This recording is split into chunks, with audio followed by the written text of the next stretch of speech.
Brasil nem no mundo.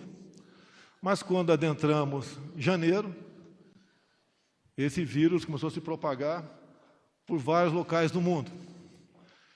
E o Brasil teve efetivamente uma notícia vultosa sobre o mesmo, quando poucas dezenas de brasileiros que estavam na China buscaram o governo brasileiro de modo que eles fossem resgatados.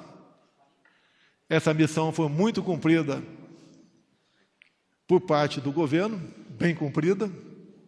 Foram resgatados com sucesso, submetidos a quarentenas e devolvidos aos lares. A luz amarela do governo surgiu daquele momento. Todos os ministros foi determinado que começassem a se preocupar.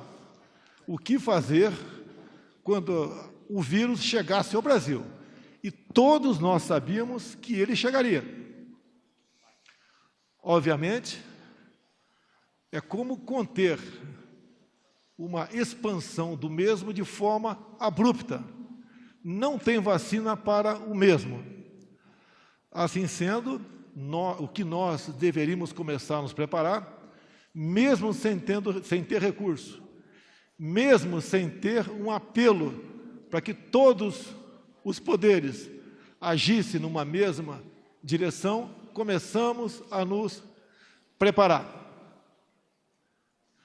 Até que os primeiros casos começaram a aparecer no Brasil. Alguns achavam que a gente deveria suspender o carnaval. Tivemos um exemplo, esses dias, um governador quis impedir os brasileiros de irem à praia. Não só foi um fracasso, bem como aumentou o número de pessoas que foram à praia.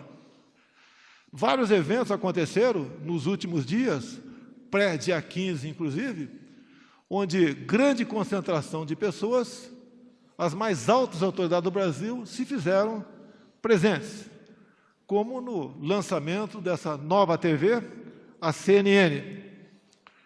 Outros eventos ocorreram também. O dia 15, eu fui convencido, de forma bastante tranquila, a fazer o pronunciamento na quinta-feira que antecedeu esse dia. E o fiz. O povo, em grande parte, resolveu, por livre e espontânea vontade, comparecer às ruas. Essa concentração de pessoas em todo o Brasil foi abaixo de 1 milhão, ou próximo de 1 milhão. Isso equivale a menos de 20% das concentrações que existem diariamente, por exemplo, no município de São Paulo, por ocasião dos transportes coletivos. Por volta de meio-dia do dia 15, vim aqui a esse prédio e cumprimentei os brasileiros que estavam aí fora, em grande parte meus eleitores. Estive ao lado do povo, sabendo dos riscos que eu corria. Mas nunca abandonarei o povo brasileiro, esse ao qual eu devo lealdade absoluta. Após isso, em grande parte da mídia, potencializou em cima desse evento, como que se fosse o único e tivesse sido programado por mim. Não convoquei ninguém, não existe nenhum áudio, nenhuma imagem minha convocando para o dia 15 de março de 2000. Existe, sim, um vídeo eu convocando para o 15 de março de 2015, uma manifestação contra a presidente naquele momento.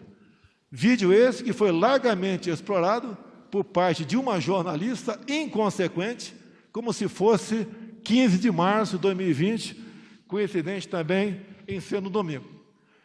Mas o momento agora, com a realidade posta, com os riscos que parcela da população pode vir a sofrer, nós externamos toda a nossa preocupação, bem como estamos tendo um apoio incondicional por parte da Câmara e do Senado em todas as medidas que, porventura, se façam necessárias para que esse problema seja atenuado. Repito, como diz o nosso ministro da Saúde, no qual eu não tenho nenhum problema com ele, diferentemente de que parte da mídia ainda prega. O que nós buscamos é estender, alongar o prazo daqueles que, porventura, contrairão o vírus, já que não existe vacina para tal. E o objetivo de alongar esse prazo é porque o nosso sistema de saúde não tem condições de acolher uma quantidade considerável de infectados, em especial as pessoas mais idosas ou aquelas pessoas que tenham certas deficiências. Anunciaria algumas medidas aqui, depois cada ministro usará a palavra rapidamente, para mostrar a todos a preocupação do governo, o seu sentimento humanitário para atenuar essa pequena parcela entre os infectados que poderão ter problemas mais graves pela sua idade ou por sua questão sanitária não muito boa nesse momento. Inclusive, por estarmos de máscara aqui, não apenas o general Heleno deu positivo, bem como mais um ministro nosso deu positivo, né? O almirante Bento. Por parte da economia, o governo já vinha estudando e hoje publicou em Diário Oficial da União Extra o estado de calamidade pública. A intenção, garantia da saúde e emprego para a população brasileira. Medidas emergenciais, 84 bilhões para a população vulnerável, 60 bilhões para a manutenção de empregos, antecipação das parcelas do 13º salário, reforço no programa Bolsa Família, integrando mais de 1 milhão dentro do sistema, diferimento, ou seja, atraso para o prazo de recolhimento do Fundo de Garantia, o que equivale ao governo arrecadar menos 30 bilhões de reais, diferimento também, atraso por parte da União do Simples Nacional por 3 meses, redução para zero das alíquotas dos produtos médicos, desoneração temporária de IPI para produtos de combate ao Covid-19, medidas de apoio, fase final de estudo por parte do Ministério da Economia, no tocante aos trabalhadores autônomos. O Banco do Brasil, 24 bilhões para a linha de crédito pessoal e 48 bilhões para a linha de crédito de empresas. Infraestrutura, ações emergenciais na aviação civil. Vai explicar o ministro Tarcísio aqui que devemos, de uma forma ou de outra, socorrê-los, porque o desemprego, a quebra das empresas, não nos interessa. O custo seria muito maior para todos nós. No tocante à justiça, além de outras medidas por parte do ministro Sérgio Moro, fechamento de fronteiras, em especial aquela que nos traz uma grande preocupação, que é da Venezuela. Por parte das relações exteriores, temos gente no mundo todo, em parte turistas, que querem voltar para o Brasil e tem problemas. O apoio que estamos dando é junto às embaixadas, como, por exemplo, no Peru, temos 1.400 turistas que estão com problema para voltar para cá. Relações Exteriores já conseguiu, por parte do governo do Peru, que aeronaves fretadas possam pousar e decolar com esses brasileiros que lá estão. No tocante à saúde, eu não vou falar porque exige uma gama de informações muito grande que o ministro Mandetta, aos poucos, vai relatando aqui, uma a uma, a todos os senhores.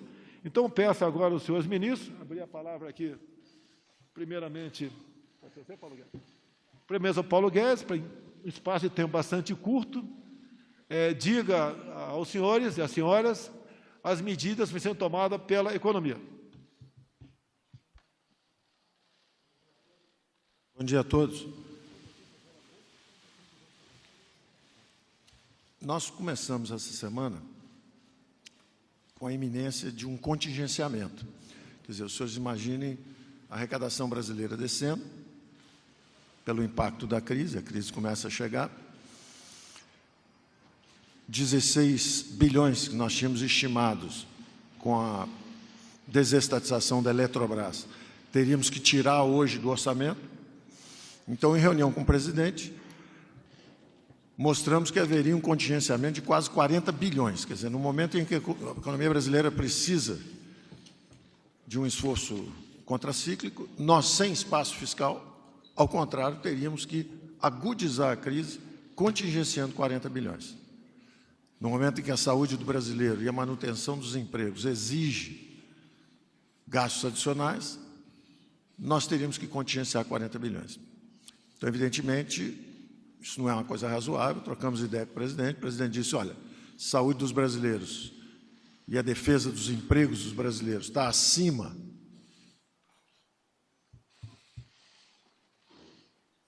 de outros interesses, precisamos fazer isso, então, qual seria a solução tecnicamente? E a solução técnica é o artigo 65 da Lei de Responsabilidade Fiscal. Recorrendo ao artigo 65 da Lei de Responsabilidade Fiscal, estão suspensas as metas de resultado primário desse ano. Então, você tem espaço para fazer o esforço contracíclico.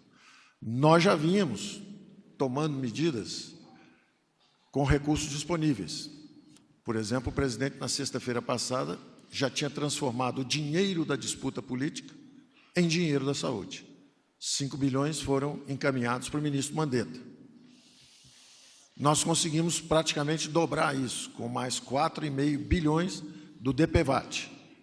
Então, o ministro Mandetta já tem praticamente 10 bilhões para começar a batalha contra o coronavírus. Além disso, tínhamos anunciado nos últimos dias diferimento de impostos, atrasando os próximos 3, 4 meses, e, ao mesmo tempo, antecipação de benefícios, justamente nas camadas mais vulneráveis. Então, antecipamos para abril 24 bilhões de antecipação de 13º dos benefícios de aposentadorias e pensionistas, né, e pensões, mais 24 em maio. Antecipamos também o abono salarial, vem todo em junho, mais 12 bilhões, e desenhamos, então, um programa de 153 bilhões entre diferimentos de impostos e antecipações de benefícios. Então, 150 bilhões para o combate inicial contra essa chegada da crise. No espaço monetário, a mesma coisa, em reuniões do Conselho Monetário Nacional, em reuniões com o Banco Central.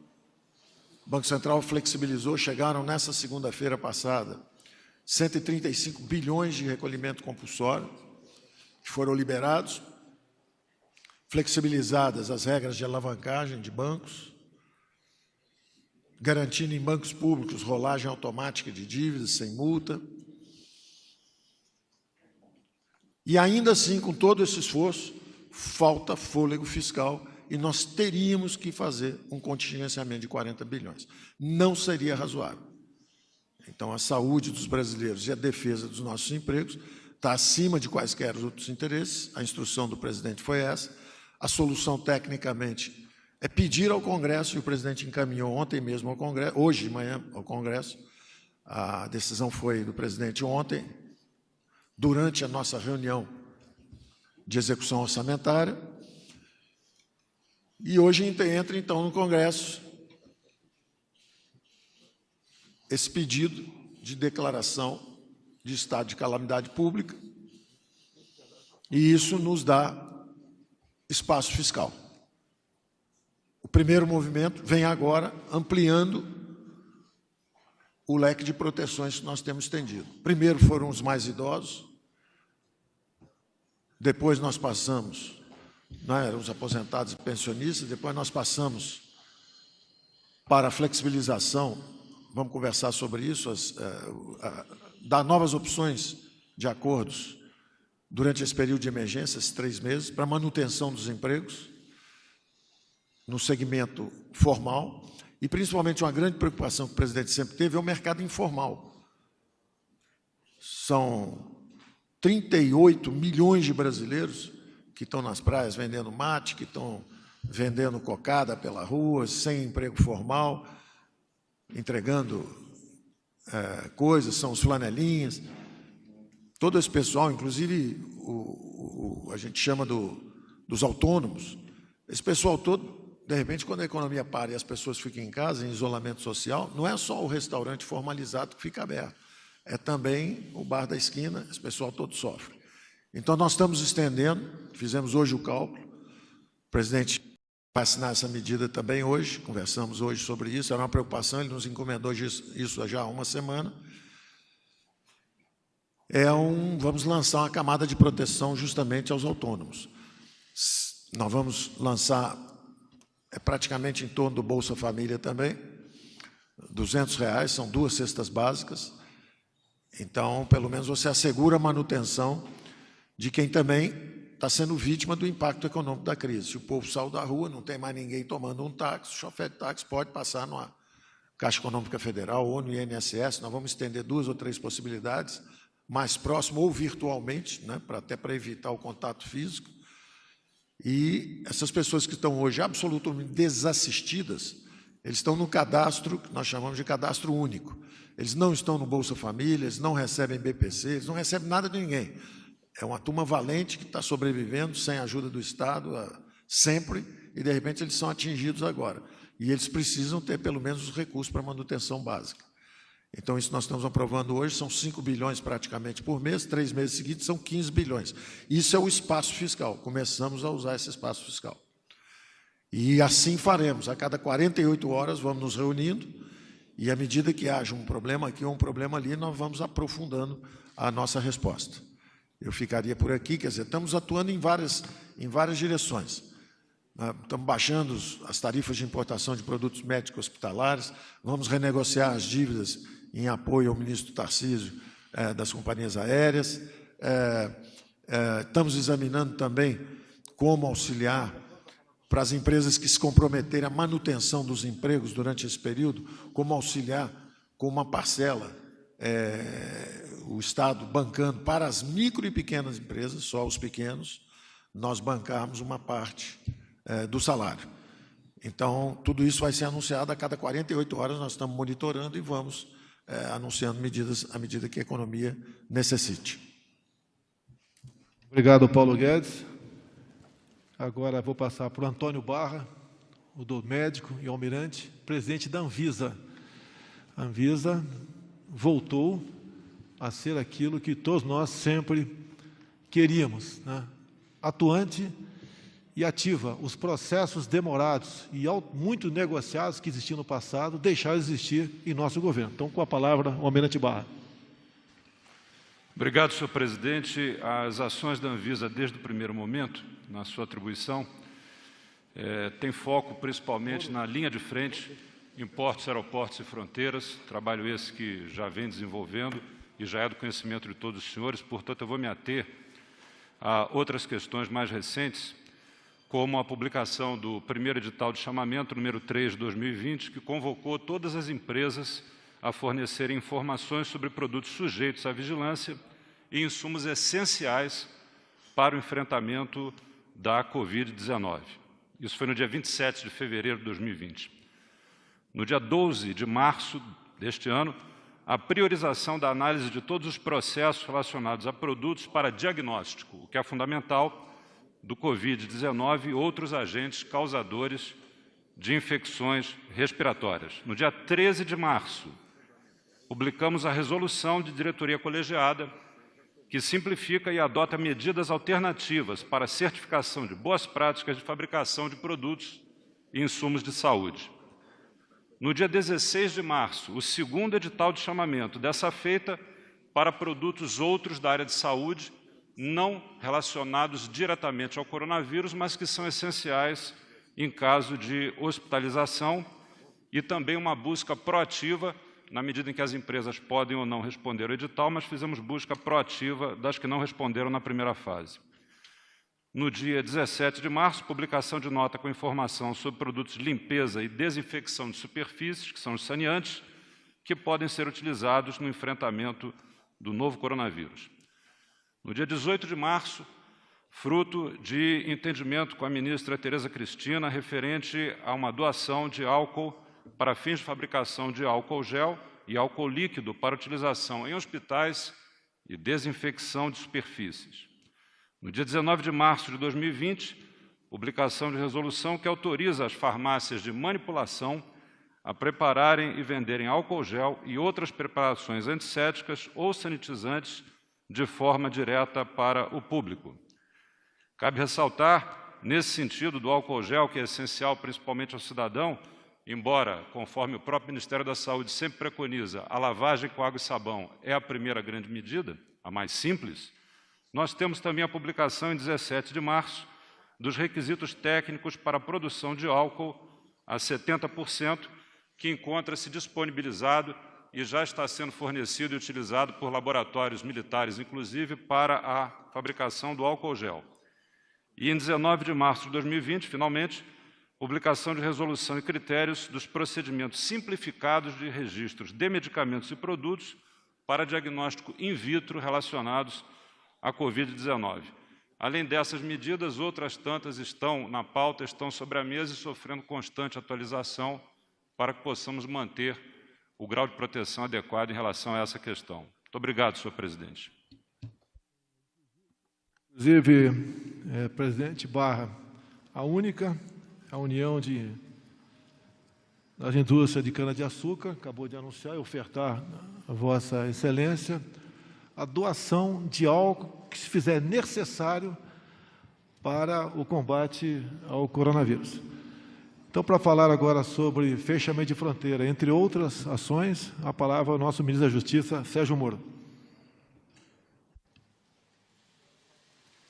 Obrigado, senhor presidente. Muito rapidamente, essas ações do governo federal que vêm sendo tomadas pelo presidente Jair Bolsonaro e seus ministros são centradas, evidentemente, na saúde e, em segundo lugar, na economia, pelos reflexos da economia. O Ministério da Justiça e Segurança Pública tem ajudado como pode.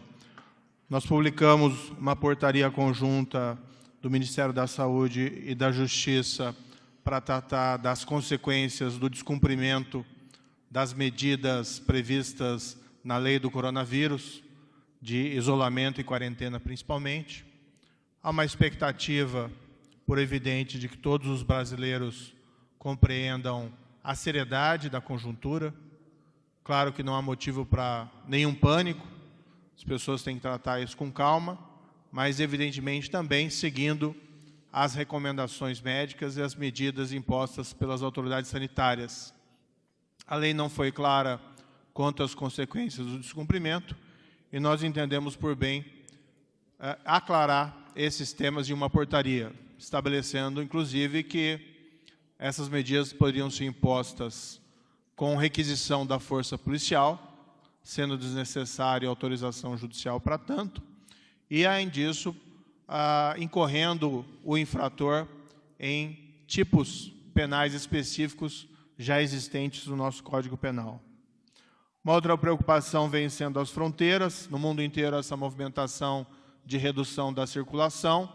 Foi tomada essa primeira medida, também aqui uma portaria autorizada pelo Presidente da República, pelo Ministério da Saúde, Ministério da Justiça e Casa Civil, para restrição da entrada de estrangeiros provenientes da Venezuela, dado o colapso do sistema de saúde pública daquele país já há muito tempo, e a percepção de que a medida era necessária, tanto para evitar a contaminação no Brasil, disseminação dessa doença, como igualmente a constatação de que o Brasil não teria condições de absorver uma eventual demanda vinda da Venezuela. Hoje tivemos uma reunião presidida pelo Presidente da República, com os presidentes do Mercosul, no qual esse tema foi tratado, e está em avaliação dentro do governo federal a possibilidade do fechamento temporário, exclusivamente por medidas sanitárias, da fronteira do Brasil com outros países, nos termos normalmente semelhantes a essa medida feita em relação à Venezuela, claro que talvez com circunstâncias diversas. Uma preocupação dentro do Ministério da Justiça e Segurança Pública vem a ser com o sistema de segurança pública e o sistema penitenciário. Nossa avaliação é que a segurança pública não pode parar, já que os criminosos, infelizmente, também não reduzem as suas atividades por conta da epidemia. Então, é necessário garantir à população a continuidade dos serviços de segurança. No que se refere aos presos, as tratativas, as medidas tomadas, sejam no sistema penitenciário federal, sejam como recomendações ao sistema penitenciário estadual, já que existe a autonomia dos estados, é para restringir as visitas, total ou parcialmente, com o esclarecimento aos presos que se trata não de uma punição, mas sim uma medida destinada a protegê-los e igualmente aos seus familiares visitantes. Isso foi adotado por completo do sistema penitenciário federal e cada estado está restringindo parcialmente e alguns totalmente, a depender da situação específica do local.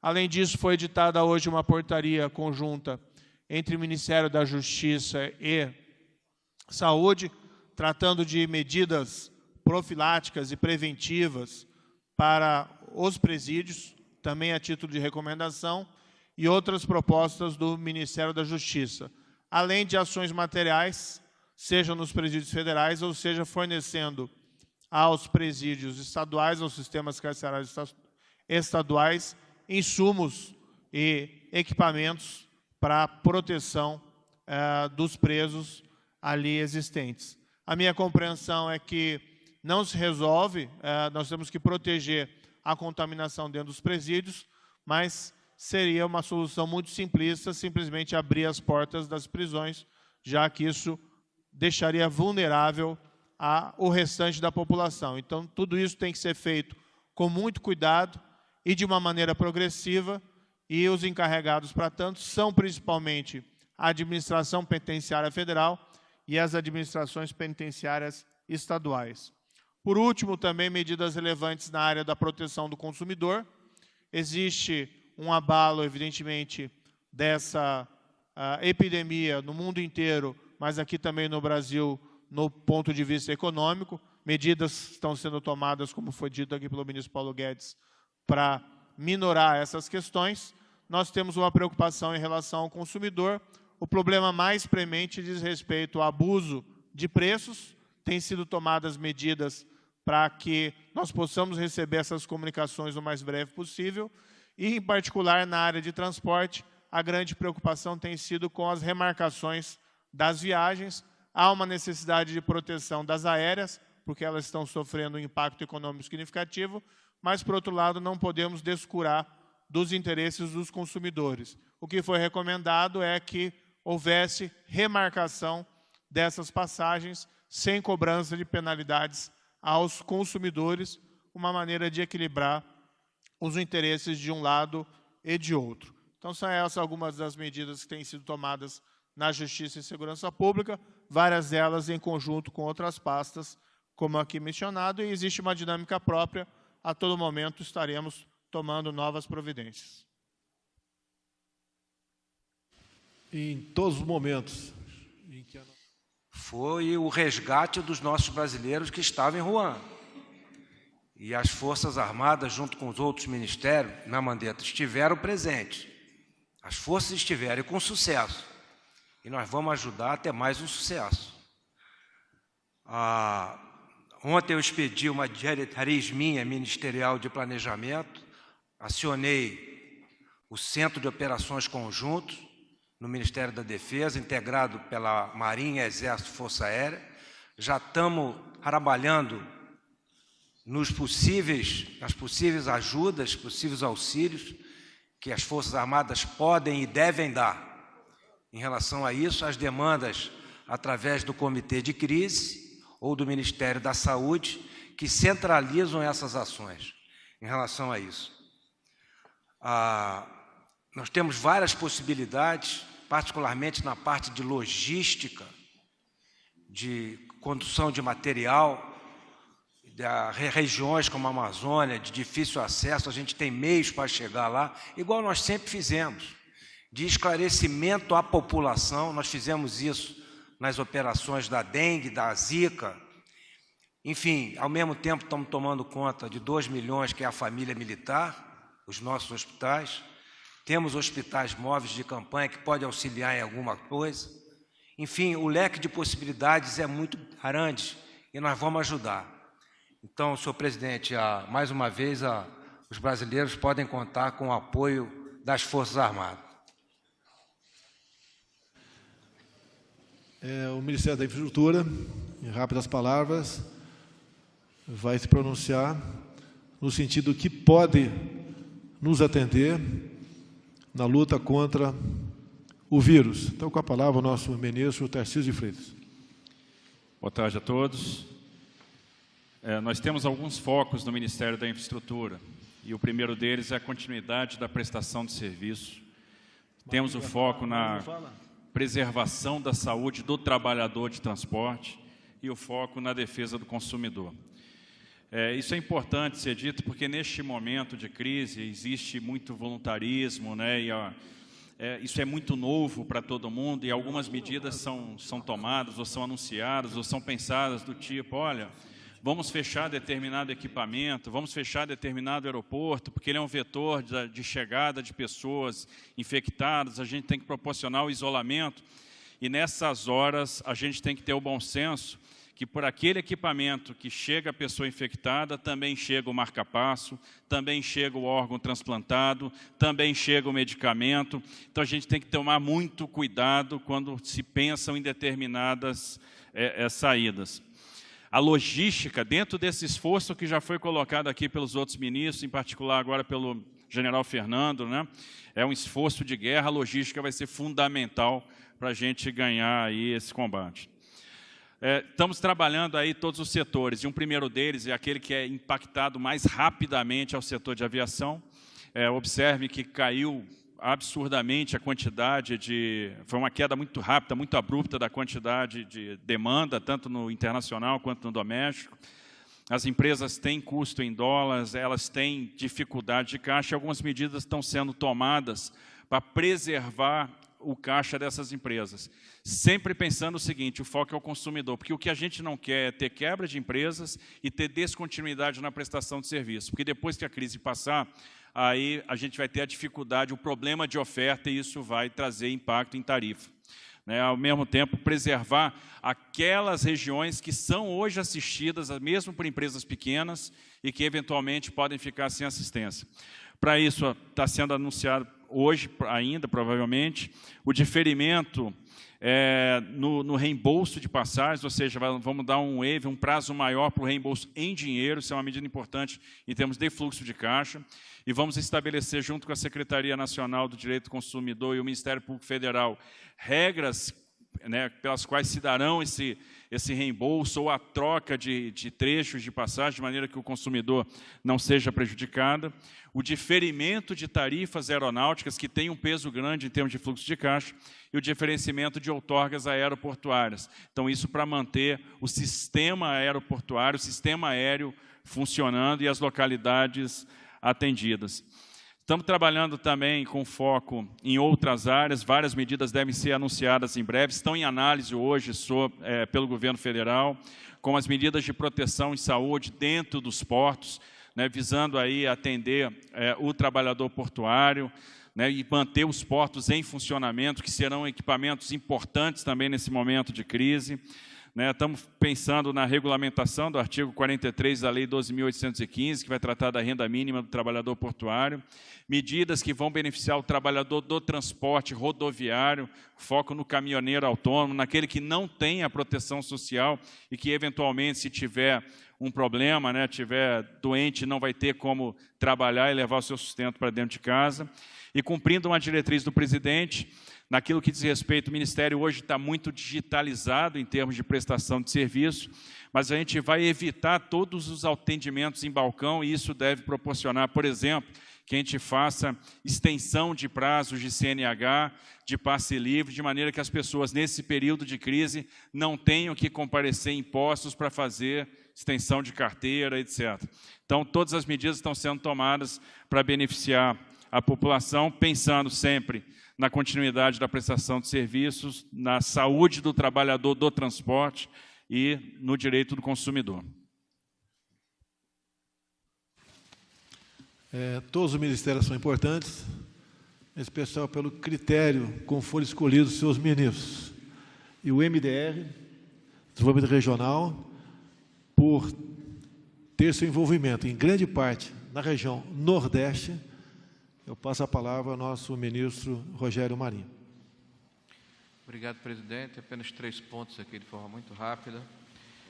Primeiro, nós estamos colocando à disposição, por orientação do presidente, da nossa estrutura de SMS e TV digital da Defesa Civil. São 26 milhões de usuários cadastrados em todo o Brasil, que serão municiados com informações do Ministério da Saúde em relação ao tema em questão, inclusive com orientações profiláticas que vão permitir que a população possa ser parametrizada em relação às principais ações que devem ser exercidas pela população para evitar a propagação da doença, onde existem postos de atendimento, se haverá alguma emergência, enfim, a Defesa Civil estará mobilizada junto com o Ministério da Saúde para informar a população. Nós fomos instados também a colocar à disposição para eventualidades unidades habitacionais do Minha Casa Minha Vida, se houver necessidade por parte do Ministério da Saúde de eventualmente deixar algumas pessoas em quarentena fora da estrutura dos hospitais, que em algum momento isso pode aumentar. Então, está disponibilizado aqui ao Ministério da Saúde uma série de empreendimentos que estão acabados ou em vias do seu término.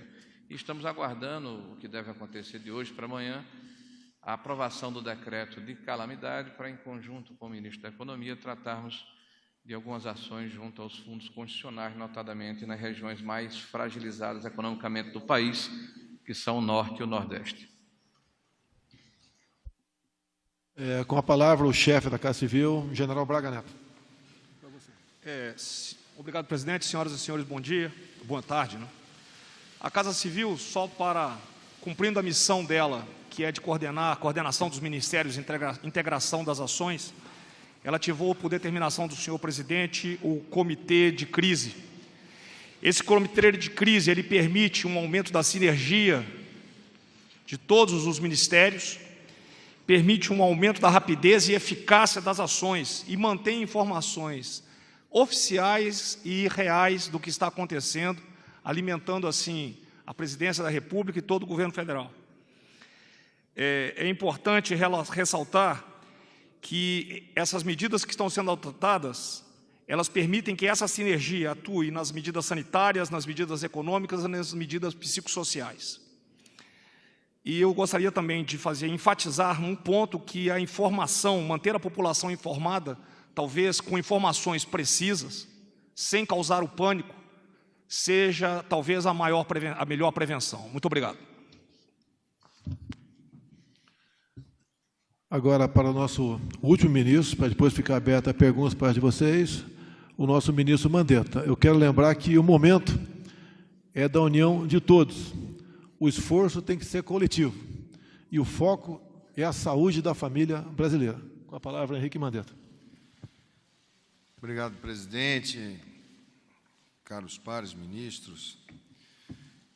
Bom, em toda a situação epidêmica, nós temos fases, temos etapas. Alguns países não tiveram sequer a etapa inicial de conhecimento. O caso da China, que abre com o desconhecido e, quando começa a contar os casos, já estava no seu terço final da epidemia. Não temos os números do que ocorreu lá em Wuhan, nos meses de dezembro, novembro, outubro e setembro, quando provavelmente se iniciou os casos. Portanto, ela era uma cidade de 12 milhões de habitantes, numa região grande, que ficou setembro, outubro, novembro, dezembro, sem dar nenhum alerta à população. E chegou ao ponto de ter que construir aquele hospital que todos viram, e logo depois caíram os casos, dando eventualmente a impressão de que tenha sido o hospital ou aquelas medidas que corrigiram. Hoje já se sabe, pela marcha desta epidemia em outros países, aonde a gente pega do D0 algumas situações que diferenciam como é o caso da epidemia no mundo asiático e o comportamento disciplinar asiático, como é o caso do Irã, que foi pego sem um sistema de saúde minimamente organizado, e é o caso da Europa, onde nós temos os números ocidentais de diferentes países. Todos eles, todas as curvas, essa epidemia ela vem crescendo e num determinado momento ela sobe abruptamente, quando ela tem a transmissão epidêmica. É como se você estiver andando num caminho e você tem que subir alguns morrotes e, de repente, está na frente do sistema de saúde, está o Monte Everest. Se nós formos subir todos o Monte Everest, muitos não aguentarão, porque nós não teremos equipamentos, não teremos estrutura para subirmos todos ao Monte Everest.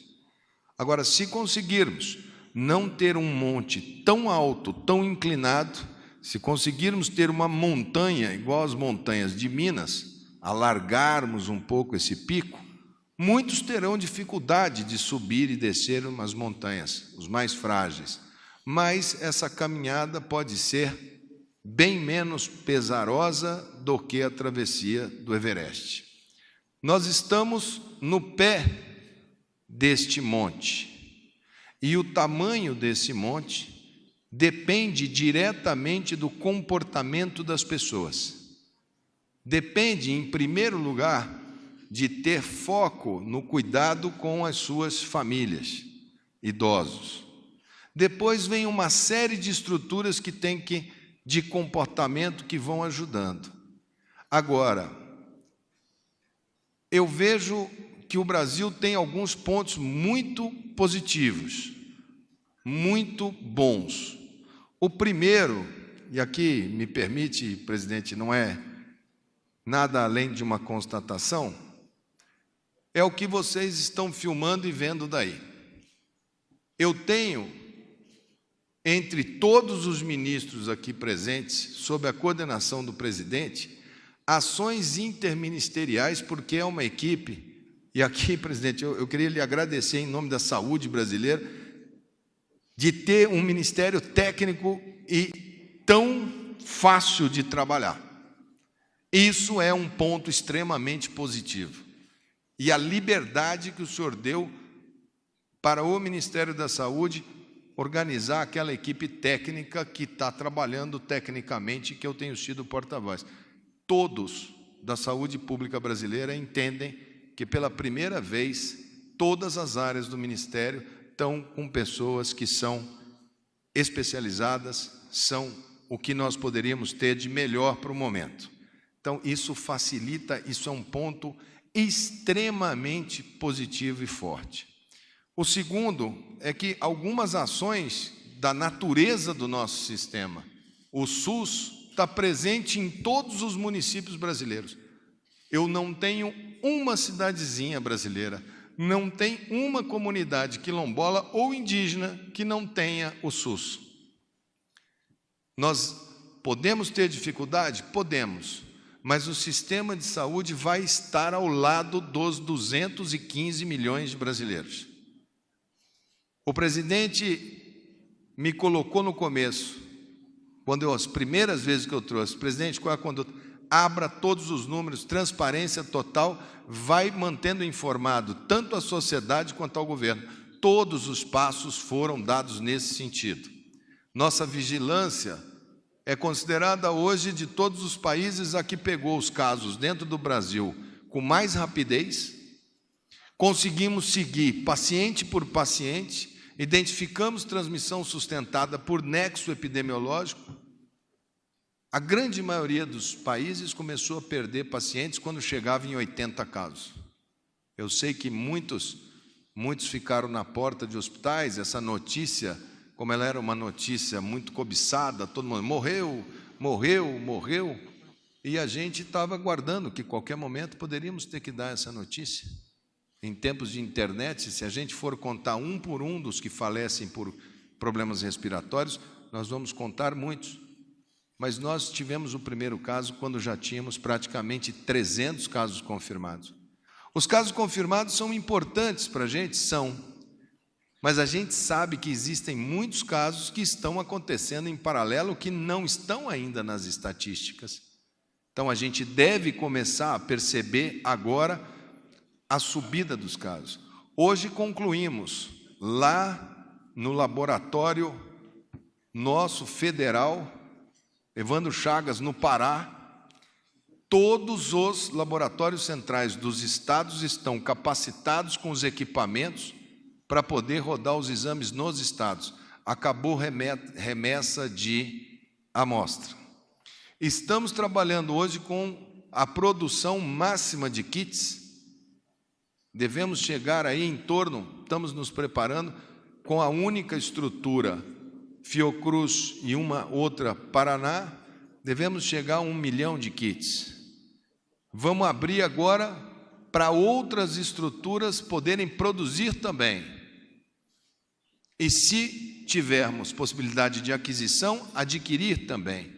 Vamos trabalhar com um bom número de kits que nós utilizaremos muito para fazer o diagnóstico nos nossos pacientes mais difíceis, aqueles com mais de 65 anos.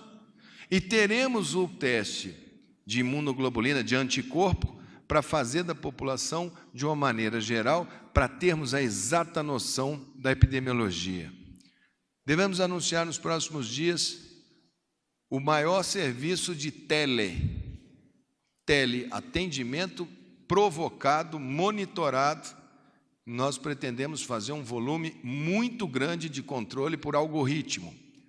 Será uma maneira que a gente vem discutindo com os nossos epidemiologistas, com os nossos equipes, e deveremos ter uma ferramenta bem inovadora para que todo brasileiro possa receber a chamada e, ao digitar sinais e sintomas, a gente classificar o risco e mantê-lo sistematicamente monitorado.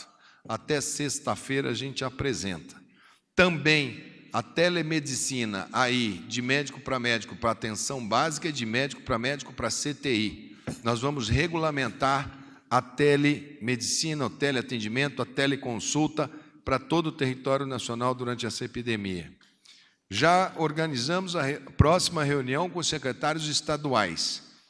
Todos os estados terão que ter o seu cenário.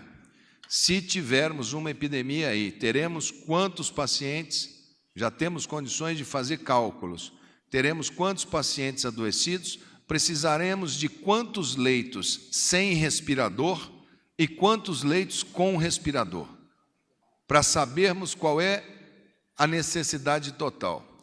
Nós estávamos, e hoje o presidente determinou, muito preocupados por conta de aquisições, de venda de respiradores por parte do Brasil. O presidente determinou, o ministro Paulo Guedes foi extremamente ágil, aonde nós interrompemos a exportação de itens que nos são extremamente importantes para o enfrentamento, principalmente respiradores. A criação, junto com o ministro Braga Neto, que fizemos já ainda na época, no início, quando reconhecemos a epidemia, fizemos o Comitê Interministerial para amparar as medidas de saúde. Agora, elas são muito maiores do que a competência apenas da saúde. O espectro é muito maior. Quando se fala em fechamento de fronteira, que precisa do ministro Moro, precisa das relações exteriores, os impactos econômicos, é muito fácil falar, fecha tudo, não deixe ninguém sair, quando as pessoas têm ainda muita informalidade, pouco recurso. Precisa ser criado planos de alternativa econômica, e eu preciso muito da equipe do ministro Paulo Guedes. Esses fechamentos de estrada, presidente, que alguns governadores insinuam, nós precisamos trazer isso, essa logística, Tarcísio, ela é de interesse nacional, porque não adianta fechar tudo e faltar o frango que está pronto para chegar, porque daí você segura uma coisa e desabastece a outra. Se eu não chegar com cloro, para pôr o cloro na água de todo o Brasil, que é servida para 200 milhões de brasileiros, a gente sai do vírus e cai em problema de qualidade de água. Então, é necessário que isso, quando for feito, ela precisa ter ótica mais centralizada, e é isso que a gente está vendo agora, a partir desse momento, muitas medidas serem mais centralizadas, já que são típicas de momentos de epidemia. Também a questão hoje com o ministro Wagner do Rosário, também por determinação do presidente, é muito difícil fazer compra de materiais no mercado extremamente agressivo que a gente está vivendo, nas formalidades e rigores da Lei 8666. Então, nós fizemos, por isso, a minha ida para pedir ao TCU, para pedir ao STF, para pedir que eles tragam soluções de ritos sumários. E hoje, me parece que o presidente vai recebê-los para que possamos receber como são esses ritos sumários. Transitado em julgado, análise, assinatura do judiciário, do TCU, os técnicos todos têm muito receio de assinar determinadas situações, por isso é extremamente importante.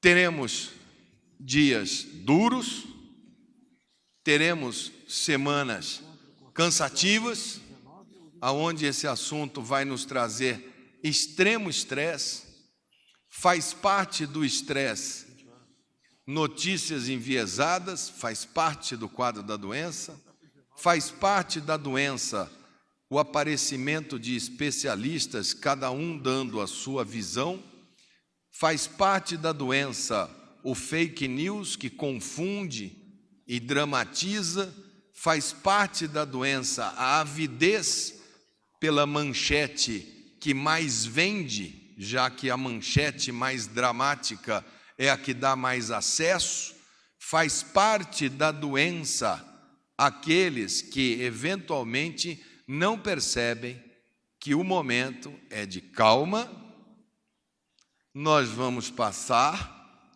teremos dias difíceis, o Brasil já passou por momentos mais dramáticos do que esse na sua história, muito mais. Os nossos avós, os nossos bisavós deram toda a demonstração de civilidade, de solidariedade, de passarmos juntos, dos imigrantes que vieram para construir essa nação. Nós somos todos aqui filhos desses imigrantes, dessa grande mescla que sempre deu as suas características de andar junto. O presidente é o grande timoneiro desse barco, está levando o Brasil, nós estamos muito parecidos com as nossas medidas, com as medidas da Inglaterra.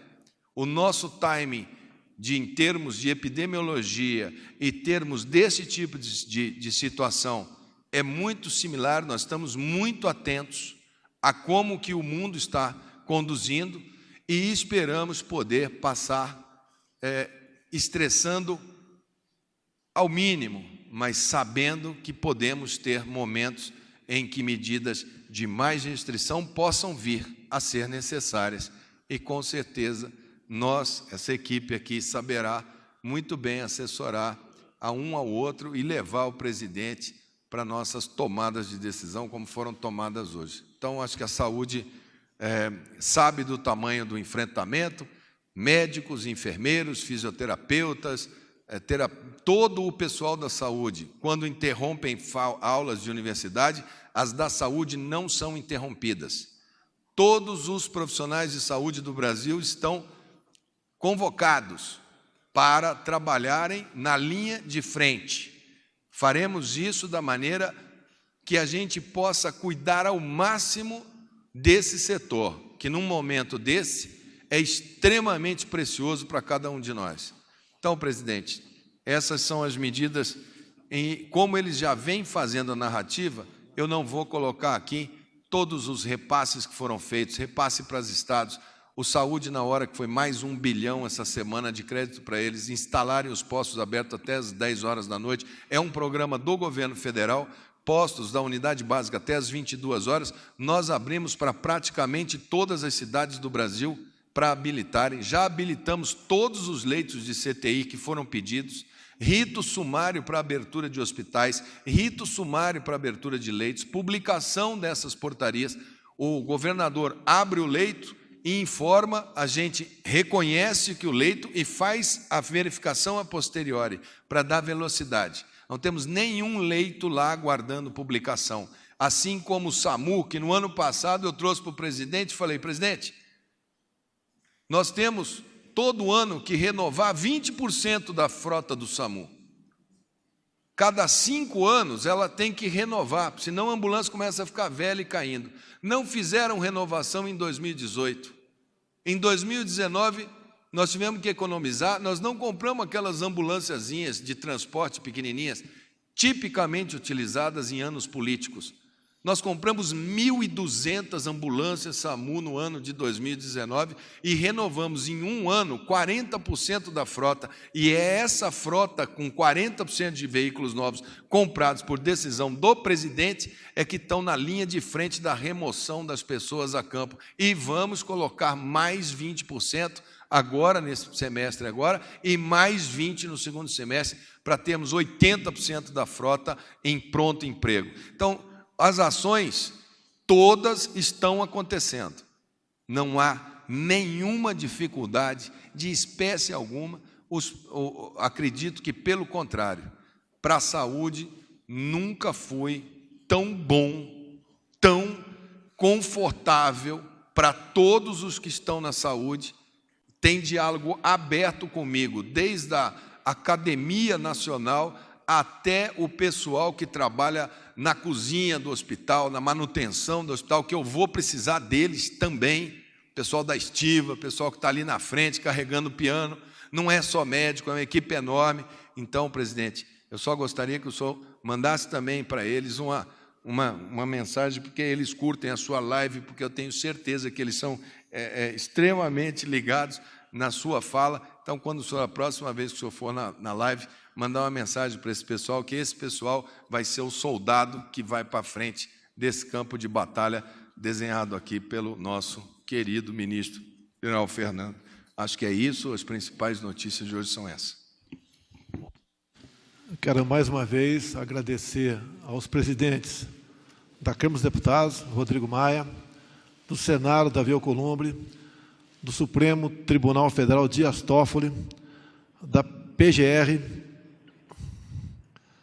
o senhor Aras, do TCU, José Múcio, e do STJ. Senhor Noronha, pelo apoio, pela presteza, pela consideração, em juntos buscarmos solução para esse problema, que passa a ser um problema de todos nós. A saúde da família brasileira e o emprego de nossos homens e mulheres. Queria passar a coordenação agora da SECOM para as perguntas por parte dos senhores profissionais da imprensa. Serão, então, 8 perguntas.